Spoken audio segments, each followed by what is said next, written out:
समन्ता चक्रवालेषु अत्रा गच्छन्तु देवता सद्धम्मं मुनिराजस्स सुनन्तु सग्गमुक्खदं धम्मसवන කාලෝ අයං බදන්තා ධම්මසවන කාලෝ අයං බදන්තා ධම්මසවන කාලෝ අයං බදන්තා නමෝ තස්ස භගවතු වරහතු සම්මා සම්බුද්දස්ස නමෝ තස්ස භගවතු වරහතු සම්මා සම්බුද්දස්ස නමෝ තස්ස භගවතු වරහතු සම්මා සම්බුද්දස්ස.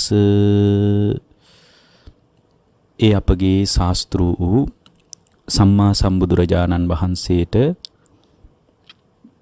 අප හැම දිනාගේම নমස්කාරය වේවා. පින්වත්නි, සිත පිළිබඳ බුදුරජාණන් වහන්සේගේ විශ්ලේෂණය තුල අපට පේන්නේ මේ මොහොත තුල හිත පිරිසුදු කර ගැනීම පිණිස මේ මොහොත තුලම වැඩපිළිවෙලක් හදා ගන්නයි. ඒ කියන්නේ ඒක කල් දාන්න පුළුවන් තත්ත්වයක් නෙමෙයි. මොකද කෙලෙස් වලින් හිත දූෂණය වෙන්න ගියොත්, කෙලෙස් වලින් හිත අපවිත්‍ර වෙන්න ගියොත්, ඒ කෙලෙස් වලින් අපවිත්‍ර වෙච්ච චිත්තසංතානයක් තුල, කෙලෙස් වලින් අපවිත්‍ර වෙච්ච චිත්තසංතානයක් තුල සුගතිගාමී භාවය ස්ථීරව මතු කරගන්න අමාරුයි. සුගතිගාමී භාවය කියලා කියන්නේ මේ මොහොත තුලදී චිත්තසංතානය තුල පාරිශුද්ධියක් පිණිස ආධ්‍යාත්මික ප්‍රවේශයකට සමීප වෙන එකයි. වර්තමානයේ වැදගත් අවස්ථාව විදියට බුද්ධ දේශනාව මතු කරන්නේ වර්තමානයේ තුල කාලා බීලා බොහොම නිදහසේ ගෙවන්න කියන අදහසින් නෙමෙයි, මේ මොහොත තුල විදර්ශනා කිරීම පිණිසයි. ඒක තමයි බුද්ධ ශ්‍රාවකයේ විශේෂත්වය.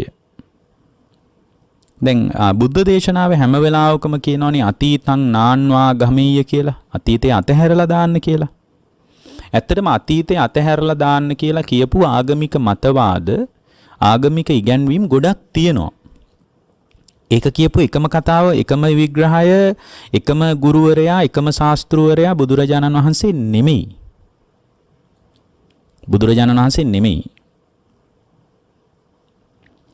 අතීතය අතහැරලා දාන්න කියලා කියපු එකම ශාස්ත්‍රවරයා බුදුරජාණන් වහන්සේ නොවන නිසා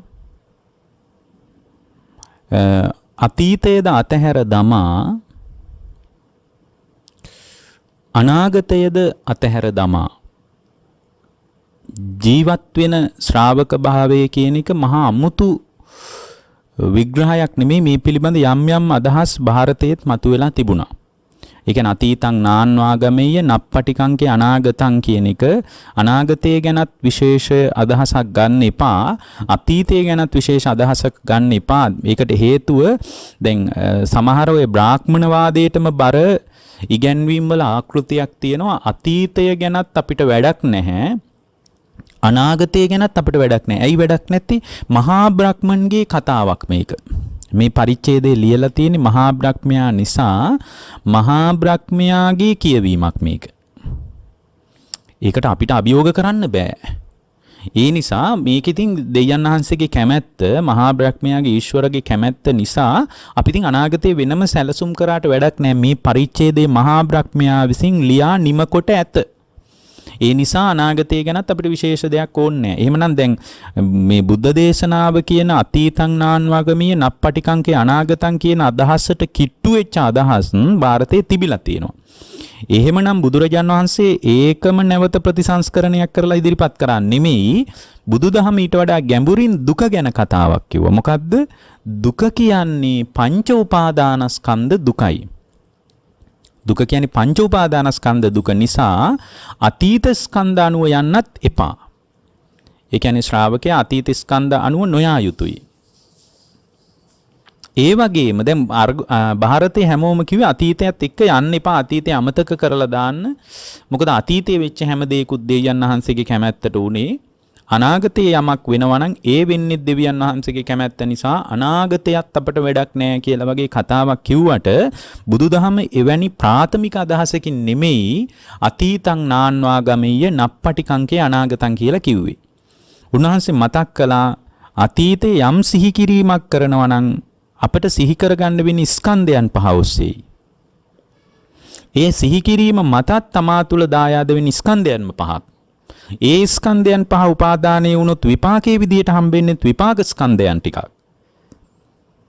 දුක පිළිබඳව නානා පරයයන් තෝරලා එක එක මෝස්තරින් කියලා අන්තිමටම දුක ගැන බුදුරජාණන් වහන්සේ කියන්නේ හකුලුවලා සංකිට්ඨේන පංච උපාදානස්කන්ධා දුක්ඛ. මහණෙනි සංක්ෂිප්ත වශයෙන් අරගෙන බලන්න පංච උපාදානස්කන්ධේමයි දුක.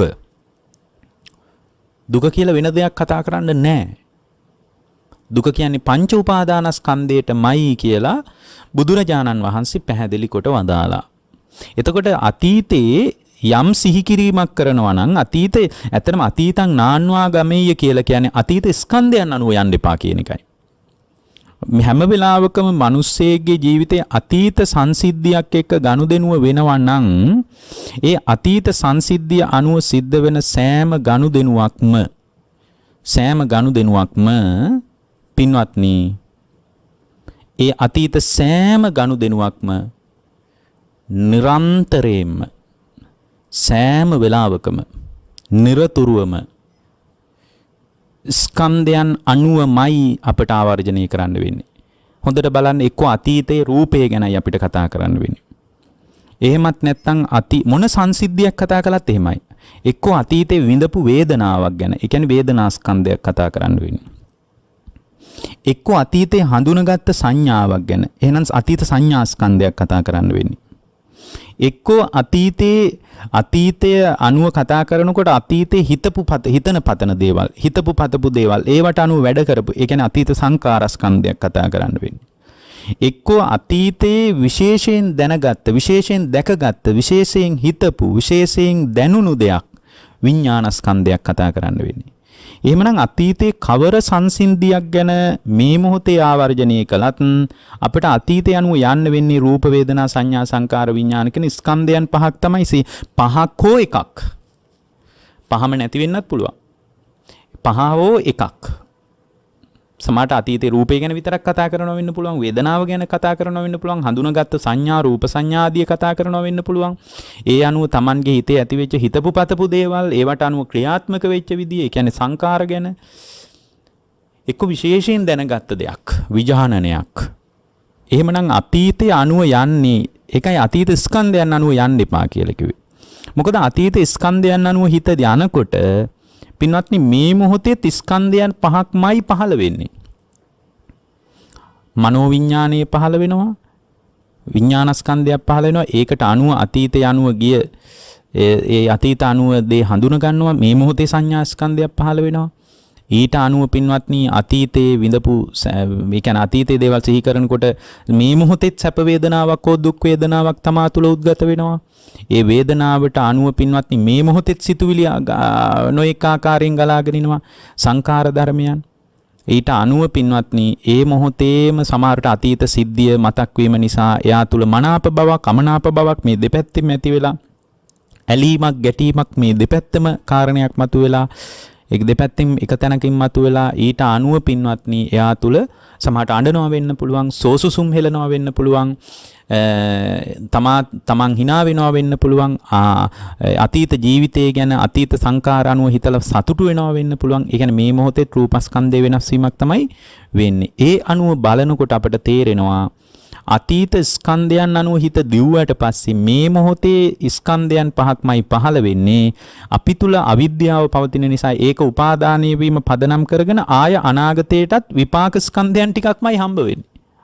අමුතුවෙන් එකක් හම්බ වෙන්නේ නැහැ. වී වපුරන මිනිහට වීමයි අස්වැන්න.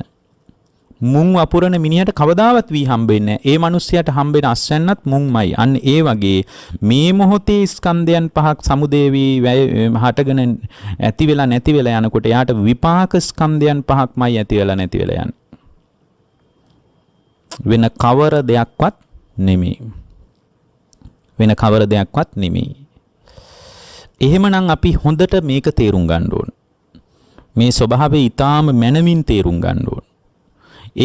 මේ ස්වභාවය මනමින් තේරුම් ගත්තට පස්සේ පින්වත්නි අතීත ස්කන්ධයන් අනුව යෑම කියන එක බොහොම නිෂ්ඵල දෙයක් කියලා තේරුම් ගන්නවා. ඒකයි අතීතං නාන්වාගමීය කියලා කිව්වේ. එහෙම නැතුව අතීතේ අතහැරලා දාන්න දෙවියන් වහන්සේ ඔක්කොම කරලා තියෙන්නේ මේ පරිච්ඡේදයේ දෙවියන් වහන්සේ ලියා හමාර කරලායි තියෙන්නේ. මේක අපිට කරන්න දෙයක් නෑ. ඔක්කොම ਸਰව බලධාරී කෙනෙක් කරනවා කියන තැනින් කතා කරපු අතීතණු යන්න එපා කියලා ಭಾರತයේ සමහර ಭಾರතේ නෙමෙයි වර්තමාන ඉගැන්වීම් වල ඒ වගේ සේයාවක් තියෙනවා. එතකොට ඒ වගේ අදහසකින් නෙමෙයි බුද්ධ දේශනාව මතක් කරන්නේ. ඊට වඩා මනස පිළිබඳ ඊටාම පළල්, ඊටාම ගැඹුරු විශ්ලේෂණයකින් බුදුරජාණන් වහන්සේ මේ කාරණේ මතු කරන්නේ. ඒ වගේම තමයි දැන් ඊට වඩා දැන් මේ ලෝකයේ කියවීම සහ භාග්‍යවතුන් වහන්සේගේ කියවීම අතර වෙනස් වෙන්නේ අනාගතයේ නප්පටිකංකේ අනාගතේ මවන්න එපා කියන්නේ අනාගත ස්කන්ධ අනුව යන්න එපා කියන එකයි. අනාගත ස්කන්ධ අනුව යන්න එපා කියන එකයි. අපේ හිත හැම වෙලාවකම පින්වත්නි අනාගත ස්කන්ධ අනුව දුවනවා. අනාගත ස්කන්ධ අනුව යනවා. එතකොට අනාගත ස්කන්ධ අනුව අපේ හිත යනවා කියලා කියන්නේ වෙන මොකක්වත් වෙනව නෙමෙයි, වෙන කවර සිද්ධියක්වත් සිද්ධ වෙනව නෙමෙයි. අනාගත ස්කන්ධයන් අනුව අපේ හිත දුවන එකයි බුදුරජාණන් වහන්සේ නවත්තන්න කිව්වේ. එහෙම නැතුව අනාගතය අනුව මවන්න එපා කිව්වේ අර ಭಾರತයේ කියපු දෙවියන් වහන්සේගේ කතාව සම්බන්ධව එකක් නෙමෙයි. අනාගතය අනුවත් මිනිස්සු මවනවා නම් අනාගතේ මෙබඳු රූපයක් ලැබෙනවා නම් හොඳයි. ඒ කියන්නේ රූපස්කන්ධයක්මයි අනාගතයටත් ප්‍රාර්ථනා කරන්නේ. අනාගතේ මෙබඳු වේදනාවක් ලැබෙනවා නම් හොඳයි කියලා මනසේ හැප්පෙන්න පටන් ගන්නවා. ඇත්තටම ඒකමනේ භවය කියලාත් කියන්නේ අපි. භවය කියන්නේත් වෙන එකක් නෙමෙයි. අනාගතේ මෙබඳු තත්වයක් ලැබෙනවා නම් හොඳයි කියන ලැබීමේ අපේක්ෂා සහිතව මනසේ හැපෙන ගතියටමනේ භවය කියන්නේ. ඊට අනුවනේ භවපච්චයා ජාති, ඊට අනුවයි ජාතිය පහළ වෙන්නේ. අනාගතේ මෙබඳු වේදනාවක් නැති වෙනවා නම් හොඳයි. අනාගතේ මෙබඳු සංඥා මට පහළ වෙනවා නම් හොඳයි. ඒවා බලාපොරොත්තු වෙන්නේ නේද මිනිස්සු මේ ඊට උද්වේගකාරීව ලෝකයේත් එක්ක පැටලිලා දුවන්නේ. අනාගතයේ විවිධ සංඥා අපේක්ෂාවෙන්. ඒ කියන්නේ අපි තුල අනාගත සංඥාවක් ප්‍රාර්ථනා කරන ගතියක් පවතිනවා. අනාගතයේ රූප සංඥා, ශබ්ද සංඥා, ගන්ධ සංඥා, රස සංඥා, පොට්ටබ්බ සංඥා, ධම්ම සංඥා ආදී වශයෙන් සංඥා අනාගතයට ප්‍රාර්ථනා කරන ගතියක් අපි තුල තියෙනවා. අනාගතයට අපිට මෙබඳු සංඥා පහළ වෙනවා නම් අනේ කොච්චර දෙයක්ද කියලා අපි කල්පනා කරනවා. එහෙමනම් අපි අනාගතයටත් පින්වත්නි මේ විදිහටම ස්කන්ධයන්ගේ බලාපොරොත්තුවක් අපිට තියෙනවා. එක්කෝ අනාගතයට මට මෙන්න මේ විදියටවත් සිතුම් පැතුම් ඇති වෙනවා නම් හොඳයි. දැන් මේ හැම වෙලාවකම මගේ හිතේ පීඩාවෙන් පවතින එකේ අනාගතයටවත් මට වැඩියෙන් සතුටින් ඉන්න පුළුවන් විදියට මේ කැමැත්ත පදනම් කරගෙන සිතුවිලි ජනිත වෙනවා නම් හොඳයි. මට මේ මානසික වශයෙන් සතුට තියෙනවා නම් හොඳයි කියලා අනාගතයට මේ සතුට වුණත් ප්‍රාර්ථනා කර කර යෑමේ ASCII පේන්න තියෙන අනාගත සංකාරයන් ප්‍රාර්ථනා කරන ගතියක්මයි. අනාගතේ මට විඥානනේ මා තුල පවතින චක්කු විඥානේ මෙන්න මෙහෙම පහළ වෙනවා නම් හොඳයි. අනාගතේ මා තුල පහළ වෙන සෝත විඥානය මෙන්න මේ විදියට පහළ වෙනවා නම් හොඳයි කියලා අනාගතයත් මවන ගතියක් අපිට තියෙනවා. එහෙමනම් අනාගතය මවනවා කියලා කියන්නේම දුක මවනවා කියන එක නෙමෙයිද? දුක මවනවා කියන එක. ඇයි එහෙම අපි කියන්නේ? අනාගතේ මොන සැපයක් ප්‍රාර්ථනා කළත් අනාගතේ දුකමයි මවන්නේ. හේතුව ස්කන්ධයන් කොතනද පහළ වෙන්නේ? ඒ පහළ වෙන තැනක දුක තියනවා කියලා භාග්‍යවතුන් වහන්සේ තමයි අපිට වදාළේ. එමනම් අනාගතයටත් දුක මව අනාගතයටත් දුක ප්‍රාර්ථනා කර කර යන ගමනක් අපිට තියෙන්නේ. අනාගත ස්කන්ධයන් මවනවා. දැන් මෙතන කිව්වේ අර ಭಾರತයේ සමහර අය කතා කළා මේ අනාගතේ මවල වැඩක් නැහැ. ඒ නිසා මොකද මවුවා අපිට මවන්න දෙයක් නැහැ. දෙවියන් වහන්සේක මවලා තියෙන්නේ. අර වෙනත් කෙනෙක්ගේ මත වගකීම පවරපු සමාජයක බුදුරජාණන් වහන්සේ ඊටාම පරිස්සමින් ශ්‍රාවකයා තුල වගකීම හදන විදිහ බලන්න. හරිම ලස්සනයි ඒක. මෙන්න මේක තමයි අතීත සංකාර අනාගත සංකාර අනුව යන්නේ නැහැ කියන අතීතං නාන්වාගමීය නප්පටිකං කිය අනාගතං කියලා මේ වාක්‍යයෙන් පැහැදිලි කරන කතාව මෙන්න මේකයි. ඊට පස්සේ දැන් ಭಾರತೀಯ සමාජයේ මිනිස්සු කල්පනා කළා සමහර අය හොඳයි අතීතයට ගිහින් වැඩකුත් නැහැ. අනාගතේ මවල වැඩකුත් නැහැ. ඇයි? දෙවියන් වහන්සේ වැඩේ කරලා ඉවරයි. ඒ නිසා මොකද අපි කරන්නේ? අපි දැන් මේ වෙලාවේ හොඳට කාලා බීලා ඉමු. හොඳට කාලා බීලා තියෙන වැඩක් කරගෙන වෙන දෙයක් බලාගෙන ණය වෙලා හරි කකා ඉමු. එහෙමනි ಭಾರತೀಯ සමහර බ්‍රාහ්මණවාදීන් කතා කළේ. බ්‍රාහ්මණවාදය ගැන ඔය වේදය සම්බන්ධ ත්‍රිවේද ප්‍රාප්ත බ්‍රාහ්මණයෝ පවා සමහර අය කිව්වේ හොඳට කාලා බීලා ණය වෙලා හරි කකා ඉන්න කියලායි කිව්වේ. ඒතකොට දැන් බුදුදහම කතා කරන අතීත සංකාර සහ අනාගත සංකාර මවනික අතහැරලා දාපු ශ්‍රාවකයෙක් එතනින් පස්සේ කරන්නේ කුමක්ද? එතනින් පස්සේ කරන්නේ වර්තමානයේ කාලා බීලා ඉන්න එක නෙමෙයි. සමහර අය එහෙමත් හිතනවා. මේ මොහොතේ හොඳට කාලා මේ මොහොතේ හොඳට ඇඳලා මේ මොහොතේ හොඳට විඳලා ඉඳයි බුදුදහම උගන්වන්නේ නැහැ.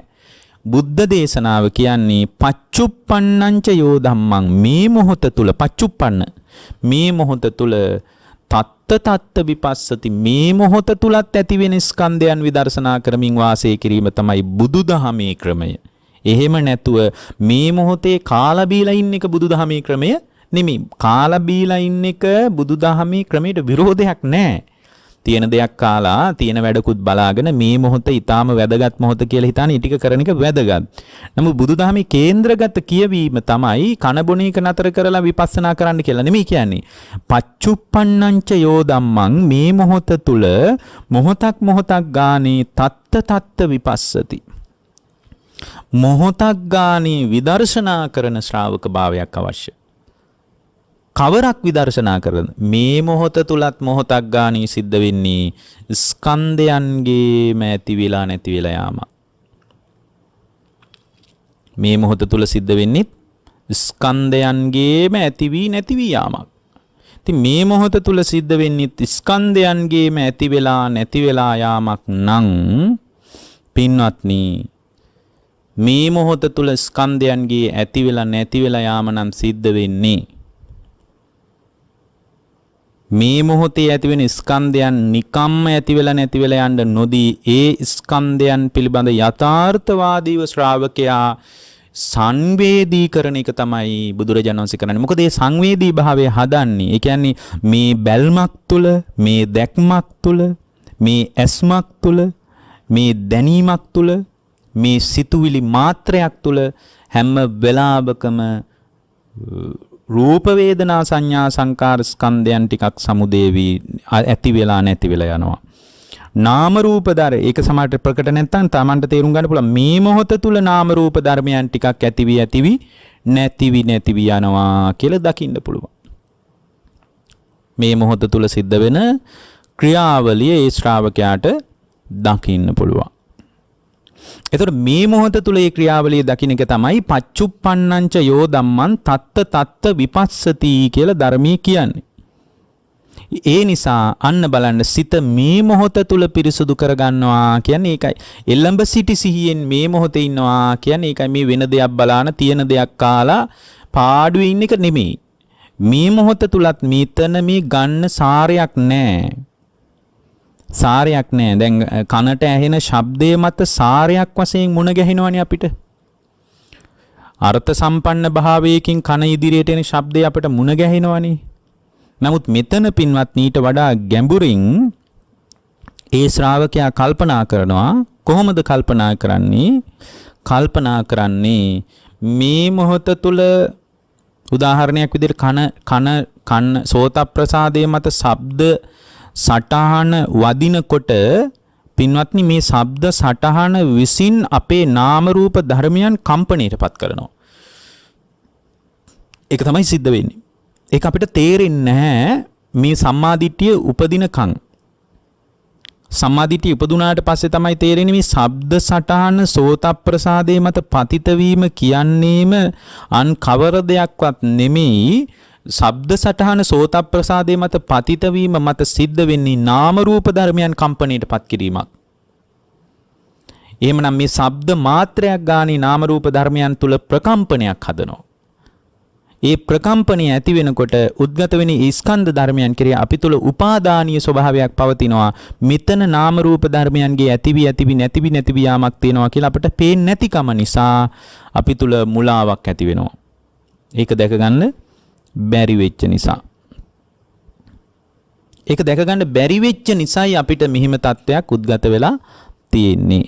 ඒ නිසා සිත මේ මොහොතේ මොහොතක් ගානේ පිරිසුදුව පවත්වනවා කියලා කියන්නේ ඇත්තටම හිත පිරිසුදුව පවත්වන්න බෑ. හේතුව තමයි හැම වෙලාවකම ආයතන හරහා සංස්කාර ධර්මයන් ගලන නිසා අන්ධබාල පෘථග්ජනීගේ හිත හැම වෙලාවකම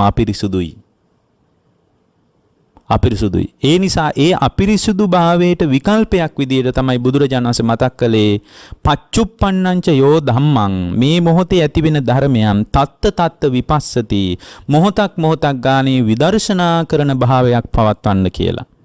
එතකොට මේ විදර්ශනා කරන ශ්‍රාවකයා මේ ආයතනයන්ගේද යථාර්ථය දැනගන්න ඕන, ස්කන්ධයන්ගේද යථාර්ථය දැනගන්න ඕන, ධාතුන්ගේද යථාර්ථය දැනගන්න ඕන. මොකද කන්දායතන ධාතු පිළිබඳ යථාර්ථ අවබෝධයේ මත පිහිටලා තමයි මේ මොහොත විදර්ශනා කරන්න තියෙන්නේ. කන්දායතන ධාතු පිළිබඳ යථාර්ථ අවබෝධයක් නැති ශ්‍රාවකයෙකුට කිසිම දවසක මේ මොහොත තුල විදර්ශනා කරගන්න බෑ. මේ මොහොත තුල තත්ත විපස්සනි වර්තමානයේ තුල වාසය කරන්න පුළුවන් කමක් නැහැ පින්වත්නි. ඒ කියන්නේ වර්තමානයේ තුල ඒ පුද්ගලයාට වාසය කරන්න බෑ කියලා කියන්නේ වෙන මොකුත් නිසා නෙමෙයි. හැම මොහොතකම පින්වත්නි අපි කෙලෙස් වලට ප්‍රතිචාර දක්වනවා. ඒ කෙලෙස් වලට ප්‍රතිචාර දක්වන්නේ අතීත අනාගත වර්තමාන කියන තුන් කාලය තුල ස්කන්ධයන්ගේ යථාපරිදි ක්‍රියාත්මක වීම නොදන්නාකම නිසායි. යථාපරිදි ක්‍රියාත්මක වීම නොදන්නා තැනක හැම වෙලාවකම පුද්ගලයා කෙලෙස් වලට ප්‍රතිචාර දක්වනවා. එතකොට කෙලෙස් වලට ප්‍රතිචාර නොදක්වා හිටියොත් එදායින් පස්සේ කෙලෙස් දීගේ හමාර වෙනවා. කෙලෙස් සමග දීගතලයක් අපිට තියෙන්නේ. කෙලෙස් සමග සුසංයෝගයක් අපිට තියෙන්නේ. මේ කෙලෙස් සමග පවතින සංයෝගය පින්වත්නි හමාර වෙලා යනවා. කෙලෙස් සමග පවතින සංයෝගය හමාර වෙලා යනවා. කොහොමද? කෙලෙස් සමග සංයෝග වීම හමාර වෙලා යන්නේ පින්වත්නි වර්තමානයේ තුල පවතින ස්කන්ධයන්ගේ යථාර්ථයත් අතීත අනාගත ස්කන්ධයන් පිළිබඳ යථාර්ථයත් තේරුම් අරගෙන මේ මොහොත තුලදී කන්දායතන ධාතු කියන කොට්ටාස පිළිබඳ යථාර්ථ අවබෝධය තුලින් නුවණින් විමර්ශනය කිරීම මතයි. එතකොට හැම වෙලාවකම අපේ හිත මොහොතක් ගානේ අපිරිසුදු වෙන භාවයක් පවතිනවා නම් අපිරිසුදු භාවයක් පවතින තැනක පින්වත්නි ඒ කියන්නේ සාමාන්‍යයෙන් අසුරුතවත් පෘථග්ජනයෙකුගේ හිත හැම වෙලාවෙම අපිරිසුදු වෙනවා. හේතුව එයා අහන දකින දැනෙන හිතෙන ලෝකයේ තුල නිරන්තරයෙන්ම මොහොතක් ගානේ හිත අපිරිසුදු වෙනවා. අපි කියනවා හිත පිරිසුදුව තියාගන්නවා කියලා. එහෙම පිරිසුදුව තියාගන්න අමාරුයි. බෑ පිරිසුදුව තියාගන්න. හේතුව තමයි මේ ආයතන හරහා හැම වෙලාවකම කෙලෙස් ගලනවා. ඒ කෙලෙස් වලට අපි හැම වෙලාවකම ප්‍රතිචාර දක්වනවා. ප්‍රතිචාර දක්වන එක නවත්තලා දාන්න නම් පින්වත්නි ඒ පුද්ගලයාට කන්දායතන ධාතු පිළිබඳ අවබෝධයක් තියෙන්න ඕන. ස්කන්ධයන් පිළිබඳව ධාතු ගැන ස්කන්ධ ධාතු පිළිබඳව අවබෝධයක් තියෙනවත් එක්කම මේ ආයතනික ක්‍රියාවලිය. මොකද මේ ආයතනික ක්‍රියාවලිය තුලින් තමයි හැම වෙලාවකම ස්කන්ධයන් තව දුරටත් මෝරා වැඩෙන්නේ. ඒ ස්කන්ධයන් තව දුරටත් මෝරා වැඩෙනකොට පින්වත්නි වෙන්නේ වෙන මොකක්වත් නෙමේ අනාගතයේ දුක මෝරණ එක. අනාගතයේ දුක මෝරනවා කියන්නේම මේ මොහොතේ ස්කන්ධයන් පහක් ඇති වෙලා නැති වෙලා යනකොට පින්වත්නි මේ මොහොතේ ස්කන්ධ පහකට විපාකයක් විදියට විපාක ස්කන්ධයන් ටිකක් අනාගතයට ලැබෙන්නේ.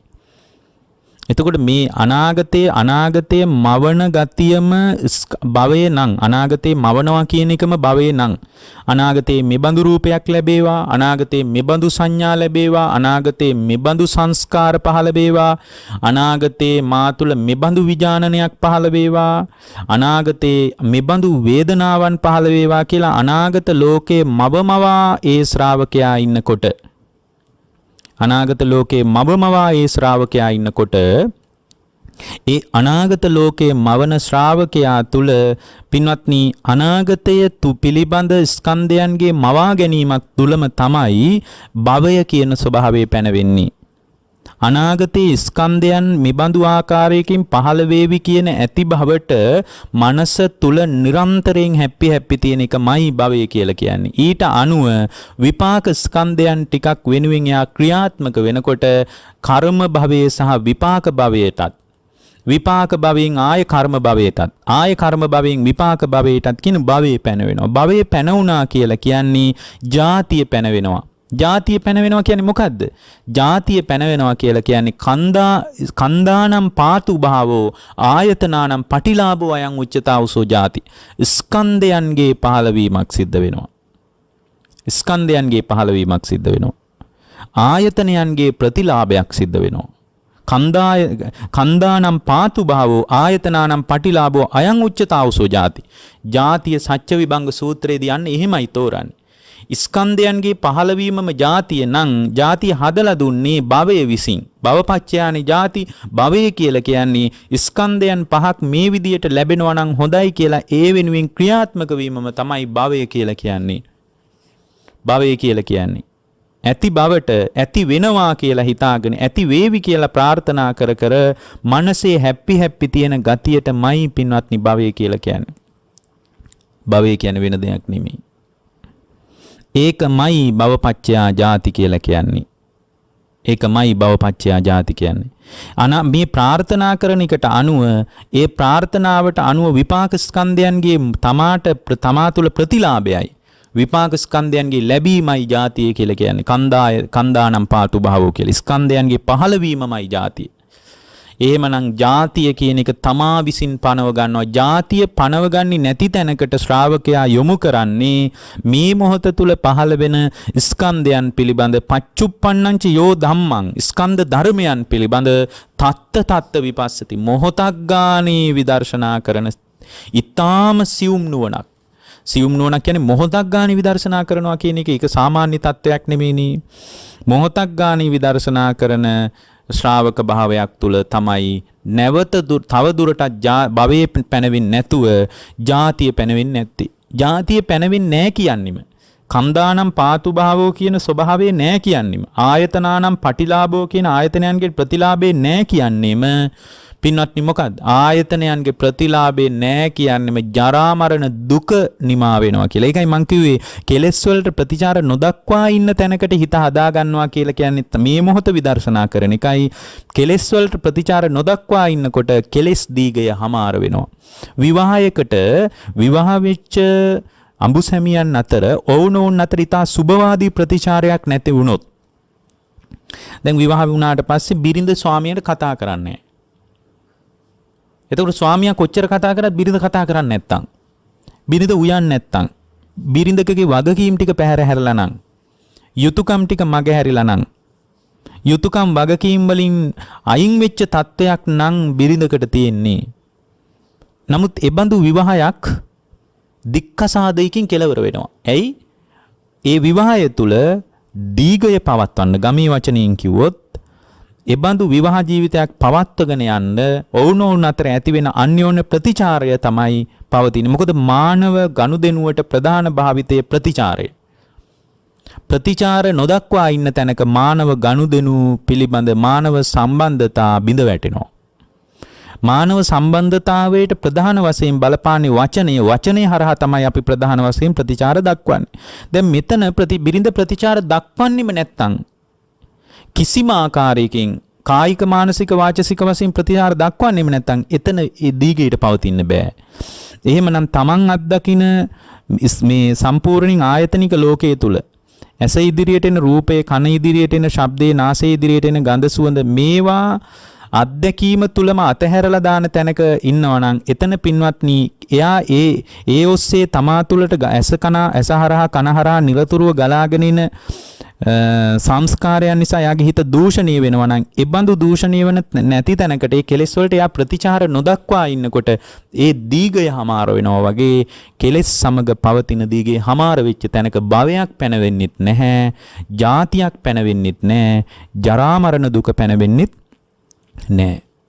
එතකොට මේක ගැන තේරුම් ගන්න නම් එයා මේ ආයතනයන්ගේ යථාර්ථය තේරුම් ගන්න ඕනේ. ඒකයි කිව්වේ අපි මේ කන්දායතන ධාතු කියන කොට්ටාස තුනම ගැන පවතින නුවණ ශ්‍රාවකයෙකුට වැදගත් කියලා.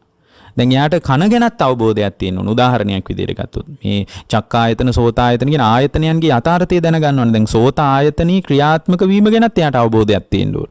මේ සෝතායතනය කියන්නේ සකස් වෙච්ච දෙයක් නේ. ඒක නිකන් ඉබේම පහළ වෙන එකක් නෙමෙයි. මේක සකස් වෙලයි තියෙන්නේ. එතකොට සෝතායතනයේ මූලික ක්‍රියාවලියට සම්බන්ධයිනේ කන. සෝත ප්‍රසාදය. එතකොට මේ කන පිළිබඳවත් එයාට අවබෝධයක් තියෙන්න ඕන. මේ කන කියන්නේ මේ සම්පූර්ණයෙන්ම රූපයට අයිති දෙයක්. කන හැදිලා තියෙන්නේ සතර මහා ධාතුවකින්. සතර මහා ධාතුවකින් හැදිච්ච එකට පාවිච්චි කරන ඝන සංඥාව තමයි කන කියලා කියන්නේ. සත්‍ය වශයෙන්ම කන කියලා දෙයක් අල්ලන්න නැහැ. අපි විවහාර කරනවා කන කියලා. මේ වෙනත් රටක කෙනෙක් කනට වෙන එකක් පාවිච්චි කරන්නත් පුළුවන්. සමහර විට ඒක අපි දන්නේ නැත්නම් දන්න දේ අඳුන ගන්නත් බෑ. කනට වෙනත් නොදන්නා භාෂාවකින් කියන වචනයකින් අපි දන්නෙත් නැහැ මේ කන ගැනයි කතා කරන්න කියලා. එහෙමනම් මේ කන කියලා කියන්නේ අපි හදාගත්ත ඝන සංඥාවක් මිසක් ලෝකේ යථාර්ථයේ පරමාර්ථයේ නෙමෙයි කියලා දැනගන්න. ඒතර කනේ පරමාර්ථය තමයි සතර මහා ධාතුවේ සුසංයෝගය. අන්න පරමාර්ථය. කන කියන ඝන සංඥාවටයි අපි අහුවෙන්නේ. නමුත් කන කියන එකට වෙනත් භාෂාවලින් එක එක වචන තියෙනවා. ඒවා අපි නොදන්නාකමට කන ගැන කතා කළත් අපි දන්නෙත් නැහැ. එහෙමනම් කන කියලා කියන්නේ සම්පූර්ණයෙන්ම සතර මහා ධාතුවේ සුසංයෝගයකට. ඒතර සතර මහා ධාතුවේ සුසංයෝගය කියන එක තමයි කනේ යථාර්ථය. ඒ වාගේ එකතු වීමට අපි කන කියලා කියනවා. කන කියලා කියන්නේ රූපයට අයිති දෙයක්. මේ රූපයට අයිති කන ඊටාම සියුම්, කොයිතරම් සියුම්ද කියනවා නම් ඊටාම කුඩා අණු වලින් හැදිච්ච එකක්. මේ කනේ කතාව ඊතරම් සියුම්. එබඳු කනක අනිත්‍යතාවයමයි පවතින. මේ කනට මොනවද වෙන්න බැරි? ඇහෙන්න නැතු යන්න පුළුවන්, කන් බෙරේ පුපුරලා යන්න පුළුවන්, අධික ශබ්දයේ ඉදිරියේ කන ප්‍රකම්පණයටපත් වෙන්න පුළුවන්. ඉතින් මේ කනේ ඇත්ත කතාව තමයි මේක මගේ වසඟේ පවත්වන්න බෑ කියන එක. ඊට පස්සේ කනට ඇහෙන ශබ්දය ගැනත් එයා යථාර්ථය දැනගන්න ඕන. ශබ්දය කියලා කියන්නේත් මේ රූපයට අයිති දෙයක්. ශබ්දය කියන්නේත් රූපයට. අයි ශබ්ද රූප කියලා අභිධර්මයේ කතා කරන්නේ. අභිධර්මයේ කතා කරනවා සතර මහා ධාතුන් නිසා උපන් උපාදාය රූප කියලා කොටසක්. උපාදාය රූපවල තියෙනවා සද්ද රූප කියලා එකක්. එතකොට මේ ශබ්දේ කියන්නේත් රූපයට අයිති දෙයක්. සතර මහා ධාතුන්ගෙන් උපන් තත්වයක් මේක. උපාදාය රූප වලටයි අයිති වෙන්නේ. එතකොට මේ ශබ්දය කියන්නේ සතර මහා ධාතුට අයිති දෙයක්. ඊටාම සියුම්ම බුදුරජාණන් වහන්සේ අපට ඉලක්කගතව පැහැදිලි කරනවා ශබ්දයේද යථාර්ථය. එතකොට මේ ශබ්ද සටහනක් සෝත ප්‍රසාදේ මත පතිත වීම නිසා අපේ කය පවා ප්‍රකම්පණයටපත් කරනවා, හිතත් ප්‍රකම්පණයටපත් කරනවා. එතකොට මේ යථාර්ථයේ තේරුම් ගන්නේ මේ සෝත ප්‍රසාදේ මත ශබ්ද සටහන පතිත වීම නිසා පින්වත්නි නාම රූප ධර්මයන් ඔස්සේ තමා තුළ ප්‍රකම්පනයක් හදාගන්න නැතුව හුදු ශබ්දයක් විතරයි කියලා අතහැරලා දාන තැනයි. මොකද ශබ්දයට පුළුවන් අපිව අඬවන්න. ඒ වගේම ශබ්දයට පුළුවන් අපිව සනසන්න. ශබ්දයට අපිව අඬවන්න පුළුවන් නම් මේ ශබ්ද සටහනකට අපිව කම්පාවටපත් කරන්න පුළුවන් නම් මේ එළියේ තියෙන ශබ්දයකට. ඒකයි ශබ්දය තුළ අපි තුළ පවතින වහල්භාවය. මේ වහල්භාවය අයින් කරලා ශ්‍රාවකයන් නිවහල් කරන්නයි බුදුදහම යෝජනා කරන්නේ. ඒ නිවහල්භාවය කියලා කියන්නේ අරහත්වය තමා තුළ ප්‍රතිවේද කර ගැනීමමයි. අරහත්වය ප්‍රතිවේද කර ගැනීමමයි. කෙලෙස් වලට ප්‍රතිචාර නොදක්වා ඉන්න කියලා කිව්වට අපිට ඒක ප්‍රතිචාර නොදක්වා ඉන්න බෑ. කෙලෙස් වලට ප්‍රතිචාර නොදක්වා ඉන්න කියලා පහම්පත්තු කළාටත් ප්‍රතිචාර නොදක්වා ඉන්න බෑ. අනේ මගේ හිත කෙලෙස් වලට ප්‍රතිචාර නොදක්වාවා කියලා ප්‍රාර්ථනා කළත් බෑ. ඇයි මේක කන්දායතන ධාතු වල ක්‍රියාත්මක වීම ඉතා පැහැදිලිව දැන ගැනීම තුලයි කන මත ඇතිවන ක්‍රියාවලිය තුලින් කනහරා සංකාර ධර්මයන් ගලාගෙන ඇවිල්ලා කෙලෙස් දෝරේ ගලන්නේ නැති තැනකට හේතුඵල සහිතව මේ ප්‍රශ්නේ විසඳගත්තොත් විතරයි ගලන්නේ නැත්තේ. ඒකට සාම්ප්‍රදායික බෞද්ධකමේ උපකාරය හරිම අඩුයි. හරිම අඩුයි. ඒ නිසා කෙලෙස් වලට ප්‍රතිචාර නොදක්වා ඉන්න කියලා කියනවා නම් කෙලෙස් වලට ප්‍රතිචාර දක්වන්න එපා කියලා එයා පැත්තකට වෙනවා නම් ඒක හරිම අසාධාරණ කතාවක්. හේතුව තමයි කෙලෙස් වලට ප්‍රතිචාර නොදක්වා ඉන්න කියලා කිව්වට වැඩක් නැහැ. හොඳයි ප්‍රතිචාර නොදක්වා ඉන්න මොකද්ද විකල්පය කියලා කියන්නේ? ඒ විකල්පය තමයි සලායතනයන්ගේ යථාර්ථයේ තේරුම් ගැනීම, ස්කන්ධයන්ගේ යථාර්ථයේ තේරුම් ගැනීම, ධාතුන්ගේ යථාර්ථයේ තේරුම් ගැනීම. කන්දායතන ධාතු කියන කොට්ටාස පිළිබඳව නුවණමයි ශ්‍රාවකයා නිවනට හිතපත් කරන්නේ. එහෙම නැත්තම් කවදාවත් වර්තමානී තත්ත විපස්සති කියවට මේ මොහොත විදර්ශනා කරන්න බෑ. මේ මොහොත විදර්ශනා කරගන්න පුළුවන් කමක් නැහැ. එතකොට මේ මොහොත විදර්ශනා කරන ශ්‍රාවකයාට පින්වත්නි මේ ධර්මයේ හොඳටම භාවිතා කරලා ඒ ධර්මීය උපකාරය හදා ගන්න පුළුවන්. ඒතකොට කනත් යථාර්ථය දැනගන්නවා. කන ඉදිරියට එන ශබ්ද සටහනෙත් යථාර්ථය දැනගන්නවා. ඒ වගේම කනෙහි පහළ වෙන හිතක් තියෙනවා. කනේ හිත පහළ වෙනව නෙමෙයි. මානසිකාර ප්‍රත්‍යයෙන් සෝත විඥානය කියලා එකක් පහළ වෙනවනේ. සෝත විඥානයේ යථාර්ථය තේරුම් ගන්න. මානසිකාරයේ නිසයි මේ தත්ත්වය ඇති වෙන්නේ කියන එක තේරුම් ගන්නවා. මානසිකාරයේ කන පැත්තට නොගියොත් කවදාවත් එතන පින්වත්නි සෝත විඥානය කියලා. ඒ කියන්නේ කනෙහි පහළ වෙන සිත කියලා අපි ගමුකෝ දැනට. එහෙම හිතක් කවදාවත් පහළ වෙන්නේ නැහැ. ඔය තුන සුසංයෝගයේමයි පින්වත්නි මේ වගේ එකතු වීම නිසා ඇති වෙනවා ස්පර්ශය කියලා තත්වයක්. තින්නම් සංගති පස්සෝ. මේ ස්පර්ශය කියන එකත් කාරණා තුනක සංයෝගයක් නිසා සෝත සම්පස්සේ කියන එකත් නිකම්ම පහළ වුණානේ. මේ සංයෝගයකමයි මේ ක්‍රියාවලිය. මේ කන පැත්තකට කරලා ශබ්දයක් පැත්තකට කරලා ධාතුන් විදියට සෝත විඥාන ධාතුවත් පැත්තකට කරාට පස්සේ ස්පර්ශය කියලා එකක් හොයන්නත් නැහැ පින්වත්. ස්පර්ශය කියන්නේ එහෙමනම් සකස් වෙච්ච தත්ත්වයක්. මේ ස්පර්ශ වෙච්ච තැනක පින්වත්නි කනහරහා විඳීමක් ජනිත වෙනවා. ඒකට අපි කියනවා සෝත සම්පස්සජා වේදනා කියලා. විඳීමක් ඇති වෙනකොට ඒ විඳීමටත් අසෘතවත් පෘථග්ජනයේ හිත නැඹුරු වෙනවා. ඒ නැඹුරු වීම කියන්නේ මේ හිතේ දූෂණයයි. ඒ විඳීමම පදනම් කරගෙන විඳින දේ තමයි අඳුනගන්නේ. යං වේදේති තං සංජානාති කියලායි මදුපිණ්ඩික සූත්‍රය කියන්නේ. විඳිනකොට අඳුන ගන්නකොට ඒ හඳුනා ගැනීම තුලත් එයාගේ වශී භාවයක් පවතිනවා. ඒ හඳුනා ගැනීම තුලත් උද්ගත වෙනවා. එයා ඒ හඳුනා ගැනීමටත් ප්‍රතිචාර දක්වනවා ආත්මීය ස්වභාවයෙන්. මම කියන ස්වභාවයේ පෙනී දිමින් මමමයි හඳුනගන්නේ. හඳුනාගත්ත දේත් මගේමයි. හඳුනාගත්ත දේත් මගේ වසඟේ පැවැත්විය යුතුයි කියලා මම කියන ස්වභාවයේ මත පෙනී ඉන්නවා.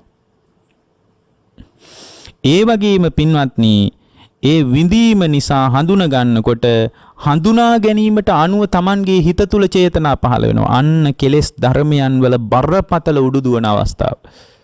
හඳුනා ගැනීමට අනුව චේතනා පහළ වෙනවා. කන හරහා ඔන්න චේතනා පහළ වෙනවා කියන්නේ බරපතලයි. මොකද චේතනාවටමනේ කර්මය කියන්නේ. චේතනාහම් භික්කවේ කම්මං වදාමි චේතයිත්වා කම්මං කරෝති කායේන වාචාය මනසා. එහෙමනේ කියන්නේ. චේතනාවමයි කර්මය කියන්නේ. චේතනා පහළ වුණාට පස්සේ කයෙන්ද වචනයෙන්ද මනසින්ද කර්ම කරගන්න ගතියක් තියෙනවා.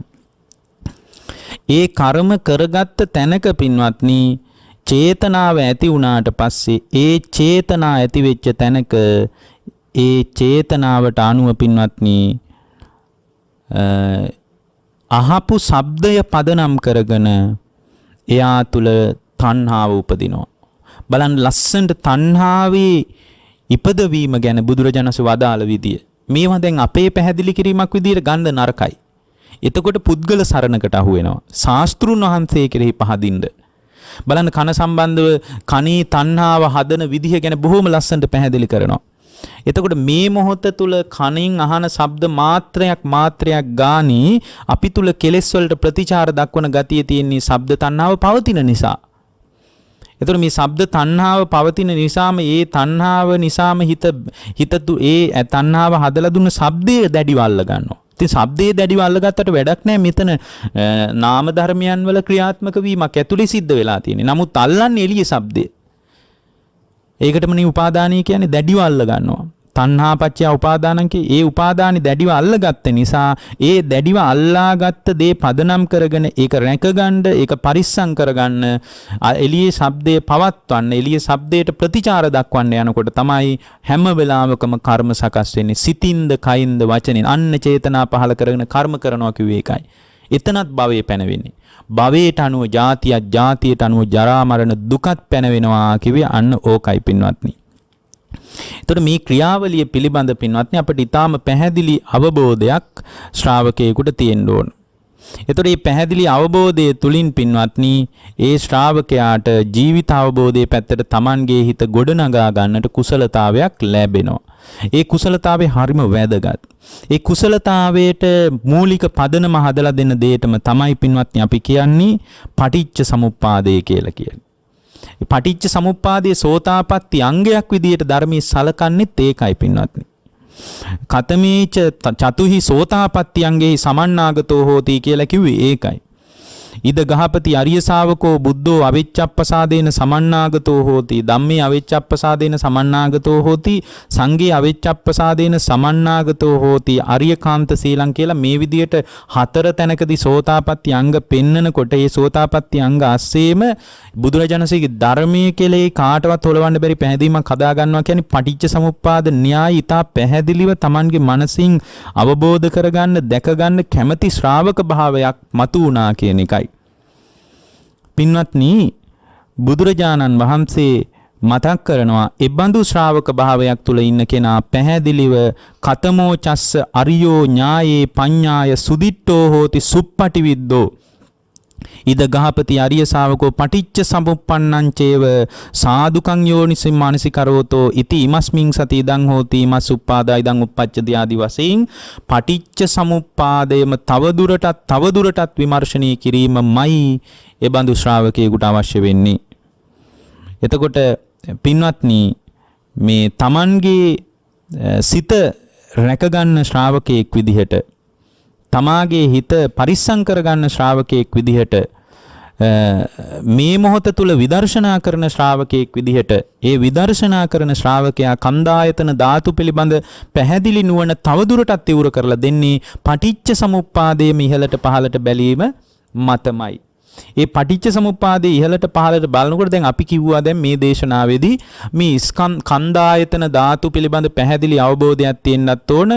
ඒත් එක්කම අපි කිව්වා මේ මොහොතේත් විදර්ශනා කරන්න ඕන කියලා. දැන් විදර්ශනා කරන විදි කොයිතරම්නම් අපිම දේශනා කරලා තියෙනවද? මොනවද කොහොමද විදර්ශනා කරන්න කියලා ආය අහන එකත් නරකයි. හේතුව මේ මොහොත තුල කන්දායතන ධාතුන්ගේ ක්‍රියාවලිය විපස්සනා කරනකොට ඒ විදර්ශනා කරන විදිය තත්ත විපස්සති කියන తত্ত্বය ලෝකෙ කිසිම ආගමික මතවාදයක නැහැ. දැන් අපි කිව්වා ಭಾರತೀಯ ආගම්වල අතීතයේ අතහැරලා දාලා අනාගතයේත් අතහැරලා දාලා මේ මොහොතේ කාලා බීලා ඉන්න ජීවිතයක් තියෙනවා. ඒක බුද්ධ ශ්‍රාවකයේ ජීවන චර්යාව නෙමෙයි. බුද්ධ ශ්‍රාවකෙක් කල්පනා කරන්නේ අතීත ස්කන්ධයන්ගේ පිළිබඳ ගැඹුරු අවබෝධයත් අනාගත ස්කන්ධයන්ගේ පහළවීම පිළිබඳ ගැඹුරු අවබෝධයත් නිසා තවදුරටත් විපාක ස්කන්ධයන් මවන්න නැතුව මේ මොහොතේ ඇහෙන දැනෙන හිතෙන දැනීම් මාත්‍රයේ තුලම ඇසීම් මාත්‍රයේ තුලම පින්වත්නි විදර්ශනා කරන தත්වෙටපත් වෙනවා. ඒ විදර්ශනා කරන தත්වෙටපත් වීම මත කෙලෙස් වලට ප්‍රතිචාර නොදක්වන ජීවිතයක් මුණ ගැහෙනවා. ඒ කෙලෙස් වලට ප්‍රතිචාර නොදක්වා ඉන්න තාක්කල් තමයි හිත පිරිසුදුව පවතින්නේ. මේ සංකාරයන් ගැලීම මත කවදාවත් අපේ හිතේ පාරිශුද්ධ භාවයක් පවතින්නේ නැහැ. අපේ හිත තුල පාරිශුද්ධ භාවයක් පවතින්නේ නැති නිසා හිත තුල පාරිශුද්ධ භාවයක් නැති වෙච්ච තැනක පින්වත්නි නැති වුණා කියලා කියන්නේ මේ තවත් කවුරු හරි කෙනෙක් හිත අපිරිසුදු කළා හිතට රොඩු දැම්මා කියන එක නෙමෙයි. ඇත්තටම පින්වත්නි කෙලෙස් වලට ප්‍රතිචාර නොදක්වා ඉන්නවා කියන්නේ හිත සංස්කාරයන් ඔස්සේ ගලන්න ඉඩ නොදී ඉන්නවා කියන එකයි. සංස්කාරයන් හිතට ගලාගෙන එන හැම මොහොතකම සංස්කාරයන් කොයි වෙලාවෙද ගලන්නේ ඒ ගලන හැම මොහොතකම පින්වත්නි හිත කිලිටි වෙච්ච ස්වභාවයක් පවතින්නේ.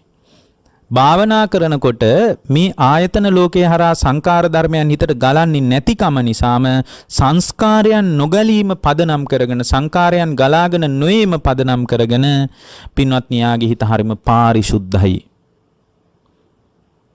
ඒකයි අනිමිත්ත චිත්ත සමාධිය වගේ සමාධියක් දියුණු කරනකොට සංකාර ධර්මයන් හිතට ගලන්නේ නැති නිසාම නිමිති නොයැටෙන ගතියක් හිතට එන්නේ. නිමිති නොයැටෙනවා කියලා කියන්නේ හිත ඒ මොහොතේ හරිම පාරිශුද්ධයි පින්වත්නි. හරිම ප්‍රභාස්වර මට්ටමක්. පැයක්ද දෙකක්ද යාගේ හිත පවතින මේ පැය දෙක තුල හිත විසංකාරගතයි. ඒ විසංකාරගත ස්වභාවය තුල හිත සංකාර ධර්මයන් ගලලා තව දුරටත් සිතින්ද කයින්ද වචනින්ද කර්ම හැදෙන ගතියක් නැහැ පින්වත්නි. එතකොට මේ සංකාරයන් නොගලන තැනකට යථාර්ථයේ තේරුම් ගැනීම පිණිස මේ මොහොත විපස්සනා කළ යුතුයි. කවරක විපස්සනාවද අවශ්‍ය වෙන්නේ? කන්දායතන ධාතුන්ගේ විපස්සනාවයි. ස්කන්ධ ධාතු ආයතන අනුව දුවන හිතක් නම් තියෙන්නේ. ඒ ස්කන්ධ ධාතු ආයතන ඔස්සේ දුවන හිත නවත්ත ගැනීම පිණිස විදර්ශනා කරන ශ්‍රාවක භාවයක් අවශ්‍යයි. මොකක්ද විදර්ශනා කරනවා කියලා කියන්නේ? විදර්ශනා කරනවා කියලා කියන්නේ මූලික ත්‍රිලක්ෂණයට අනුව විමසන එක. අනිත්‍ය වශයෙන්, දුක් වශයෙන්, අනාත්ම වශයෙන් විමසන එක. එතනින් එහාට ගිහින් තවදුරටත් ඒ විමසීම ඊටාම සියුම්ම ඇති කරගන්න තමයි අපි ඔය දේශනාවලදී සප්ත අනුපස්සනා කියලා පරයයක් මතක් කරන්නේ. ඒ සප්තානුපස්සනාව තුළ තවදුරටත් විදර්ශනා කරන ක්‍රමයේ තමයි තවදුරටත් විමර්ශනය කරමින් තවදුරටත් සියුම්ම මේ පිළිබඳව තේරුම් ගැනීම පිණිස තමයි පින්වත්නි අට්ඨාරස විපස්සනාව කියලා එකක් අපි පැහැදිලි කරලා තියෙන්නේ බුද්ධ දේශනාව. එතකොට මේ අට්ඨාරස විපස්සනාව කියන එකෙන් බලනකොට මේ අට්ඨාරස විපස්සනාව කියන්නේ මහා අමුතු එකක් නෙමෙයි. අනිත්‍ය දුක්ඛ අනාත්මය කියන ස්වභාවයෙන්ම දකින්න තවත් සියුම් පරයයන් ඒකේ තියෙන්නේ. ඊට වඩා වෙන මොකක්වත් දකින්න නැහැ. අනිත්‍යතාවයමයි අට්ඨාරස විපස්සනාව තුල තමාට ප්‍රත්‍යක්ෂ වෙන්නේ. දුකමයි ප්‍රත්‍යක්ෂ වෙන්නේ. අනාත්මයමයි ප්‍රත්‍යක්ෂ වෙන්නේ. මෙන්න මේ ප්‍රත්‍යක්ෂ භාවය කියන එක තමයි විපස්සනාවේ ඉලක්කය. විපස්සනාවේ ඉලක්කය. එතකොට මේ විපස්සනා කරන ශ්‍රාවක භාවයකට යොමු වීම පිණිස අපි කෙලෙස් වලට ප්‍රතිචාර නොදක්වා සිටීම පිණිස ජීවිත විදර්ශනා කළ යුතුයි. එහෙමනම් අපිට එකක් පැහැදිලි. අශෘතවත් පෘථග්ජනයේ හිත පිරිසුදු නෑ එක මොහොතක්වත්. අශෘතවත් පෘථග්ජනයේ හිත හැම වෙලාවකම අපිරිසුදුයි. මේ ලෝකේ කතා කරන ආස්වාදනීය ස්වභාවයත් එක්කම නම් ගනුදෙනුව තියෙන්නේ. එතන හිත අපිරිසුදු වෙනවා මිසක් හිත පිරිසුදු වෙනවා නෙමෙයි. ආස්වාදනීය ලෝකේ රිද්මයම අනුසෝතගාමී කියන්නේ ඒකයි. බුද්ධ දේශනාව පටිසෝතගාමී වෙනකොට හිත ක්‍රමානුකූලව පිරිසුදු වෙන්න පටන් ගන්නවා. හැබැයි ඒකත් එකපාර කරගන්න පුළුවන් තත්වයක් නෙමෙයි. ඒක මොකද අනාදිමත් කාලයක් තිස්සේ හිත දූෂණය වෙලා. සංසාරයෙන් හිත දූෂණය වෙලා. බොහෝ කාලයක් රාගානුසේ, පටිඝානුසේ, මානානුසේ, භවරාගානුසේ, විචිකිච්ඡානුසේ ආදී අවිජ්ජානුසේ ආදී අනුසයන් සමගයි අපේ ගනුදෙනුව. මෙබඳු අනුසයන් විසින් පැලවී ඇති අනුසයන් විසින් අභ්‍යන්තරේ රෝපණය වී ඇති ජීවිතයක් ක්‍රමානුකූලව විපස්සනාව තුළින් මේ ගැට ටික ලිහා ගන්නවා විනා බුදු කෙනෙක් දේශනා කරපු කවර දෙයක්වත් නැහැ පින්වත්නි. එතකොට මේ විපස්සනාව තුළින් බලාපොරොත්තු වෙන්නේ අවිද්‍යාවද භවතණ්හාවද දුරු කරලා ශ්‍රාවකයාට පටිච්ච සමුප්පන්නව දුක ලිහා දැමීම පිණිස අදාළ වැඩපිළිවෙල මතු කරලා දෙන එකයි. ඇත්තට මේ ක්‍රියාවලිය දක්ෂ ශ්‍රාවකයෙකුට මරණ මංචකයේදී උනත් කරගන්න පුළුවන්. අවබෝධයට කාල නිර්ණයක් නැති නිසා. සමහර විට නොසන්සුන් වෙච්ච කෙනෙක්, පසුතැවුණු කෙනෙක්, ජීවිතේ සන්ධ්‍යාවේ ඉන්න කෙනෙක් කඩා වැටෙන්න පුළුවන්. අනේ මේ බඳු ධර්මයක පිහිටක් අපිට නැති වුණා නේද? ඇයි අපිට කලින් ධර්මයට යොමු වෙන්න බැරි වුණේ? දැන් ප්‍රමාදයි නේද කියලා නෑ. මේ தত্ত্বය තේරුම් ගැනීම තුලම තේරුම් ගැනීමම ප්‍රමාණවත් අප්‍රමාදී භාවයේ පිණිස. මොකද මේ අවබෝධයේ පිණිස කාල නිර්ණයක් නෑ. ප්‍රඥාවන්ත ශ්‍රාවකයෙකුට මේ අවබෝධයට දුෂ්කර ධර්මයේ පව අවබෝධ කරගන්න පුළුවන්. අඩුම ලෙඩ හැඳේ ඉඳලා වුණත් මේක කරගන්න පුළුවන්. ඒ නිසා ඔබ තුල අනවශ්‍ය කලබලයක් හදාගන්න නැතුව කන්දායතන ධාතු පිළිබඳ තමා තුල විමර්ශනය කරලා බලන්න. කන්දායතන ධාතුන්ගේ ක්‍රියාවලිය ඔබේ දරුවා තුල ක්‍රියාත්මක වෙන විදිය බලන්න. බිරිඳ තුල ක්‍රියාත්මක වෙන විදිය බලන්න. ලෝකේ අවිඥානික සවිඥානික යම්තා කයවල් නැද්ද? මනාපයි, ප්‍රියයි, මధుරයි කියලා අල්ලගත ඒ හැම තත්වයක් තුළම ස්කන්ධ ධාතු ආයතනයන්ගේ ක්‍රියාත්මක වීම බලන්න.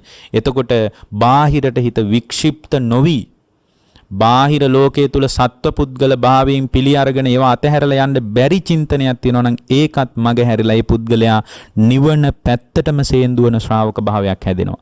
ඒ බඳු ශ්‍රාවක භාවයකට මේ මොහොතේ ඇති කරගත යුතු විදර්ශනා උපකාර වේවා කියලා අදිෂ්ඨාන කරමින් අපි දේශනාව නිමා කරනවා. ඔබ හැම දිනාටම ජීවිතාවබෝධය ධර්මාවබෝධය